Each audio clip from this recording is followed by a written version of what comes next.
ಸ್ನೇಹಿತರೆ, ಲಾ ಪಾಯಿಂಟ್ಗೆ ಸ್ವಾಗತ. ನಾವು ಈ ಆಸ್ತಿ ಖರೀದಿ ಅಥವಾ ಆಸ್ತಿ ಮಾರಾಟ, ಆಸ್ತಿ ಪರ್ಚೇಸ್ ಮಾಡಬೇಕಾದ್ರೆ ಯಾವ್ಯಾವ ರೀತಿ ದಾಖಲೆಗಳನ್ನು ನಾವು ನೋಡಬೇಕು, ಯಾವ ದಾಖಲೆಗಳ ಮೂಲಕ ಇದು ಒಬ್ಬರಿಂದ ಇನ್ನೊಬ್ಬರಿಗೆ ಬರುತ್ತೆ ಅನ್ನೋದ್ರ ಬಗ್ಗೆ ಚರ್ಚೆ ಮಾಡ್ತಾ ಇದ್ದೀವಿ ಸ್ನೇಹಿತರೆ. ಅದೇ ರೀತಿ ಈ ಸೇಲ್ ಡೀಡ್ ಅಲ್ಲದೆ ಕೂಡ ಹಲವಾರು ಸಂದರ್ಭಗಳಲ್ಲಿ ಒಬ್ಬರಿಂದ ಇನ್ನೊಬ್ಬರಿಗೆ ಆಸ್ತಿ ವರ್ಗಾವಣೆ ಮಾಡುವ ಸಾಧ್ಯತೆಗಳಿದೆ. ಅದರಲ್ಲಿ ಒಂದು ಗಿಫ್ಟ್ ಡೀಡ್ ಅಂತ ಇರ್ಬೋದು, ಇನ್ನೊಂದು ರಿಲಿಂಕ್ವಿಶ್ ಡೀಡ್ ಅಂತ ಇರ್ಬೋದು. ಇನ್ನೆರಡು ಡೀಡ್ಗಳಿದೆ. ಒಂದು ಏನು ಹೇಳ್ತಾರೆ, ಪಾರ್ಟಿಷನ್ ಡೀಡ್ ಅಂತ ಅಂದ್ಬಿಟ್ಟು, ಅಂದರೆ ವಿಭಾಗ ಪತ್ರ ಅಂತ ಹೇಳ್ಬಿಟ್ಟು. ಇದ್ರ ಬಗ್ಗೆ ಕೂಡ ನಾನು ಬಹಳ ವಿಶದವಾಗಿ ಹೇಳಿದ್ದೀನಿ. ಇವತ್ತು ಅದರಲ್ಲಿ ಮುಖ್ಯವಾದ ಕೆಲವು ವಿಚಾರಗಳನ್ನು ನಿಮ್ಮ ಮುಂದೆ ಇಡೋದಕ್ಕೆ ಇಷ್ಟಪಡ್ತೀನಿ. ಈ ಒಂದು ಪಾಲುದಾರಿಕೆ ಆದಾಗ ಕುಟುಂಬದಲ್ಲಿ ಸಾಮಾನ್ಯವಾಗಿ ಪಂಚಾಯತ್ ಪಾರಿಕತ್ ಅಂತ ಹೇಳ್ತೀವಿ.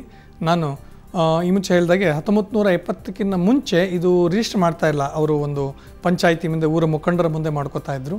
ಆ ಬೇಸಿಸ್ ಮೇಲೆ ಅವರಿಗೆ RTC ಇರ್ಬೋದು, ಖಾತಾ ಕಂದಾಯಗಳ ಪತ್ರಗಳ ನೋಂದಣಿ ಆಗ್ತಾಯಿತ್ತು. ಹಾಗಾಗಿ ಅದನ್ನು ನಾವು ಒಪ್ಕೊಂಡು ಕಾನೂನಾತ್ಮಕವಾಗಿ ನಾವು ಸರಿಯಾಗಿ ವರ್ಗಾವಣೆ ಆಗಿದೆ ಅಂತ ಒಪ್ಕೋತಾ ಇದ್ವಿ.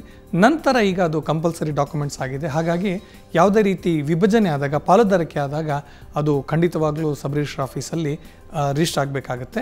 ಸೊ ಒಂದು ಪಾಲುದಾರಿಕೆ ಆದಾಗ ಆ ಒಂದು ಡಾಕ್ಯುಮೆಂಟ್ನಲ್ಲಿ ತುಂಬ ಕ್ಲಿಯರಾಗಿ ಮೆನ್ಷನ್ ಮಾಡಿರ್ತಾರೆ ಯಾರಿಗೆ ಯಾವ್ಯಾವ ಆಸ್ತಿಗಳು ಹೋದವು ಅಂತಂದ್ಬಿಟ್ಟು.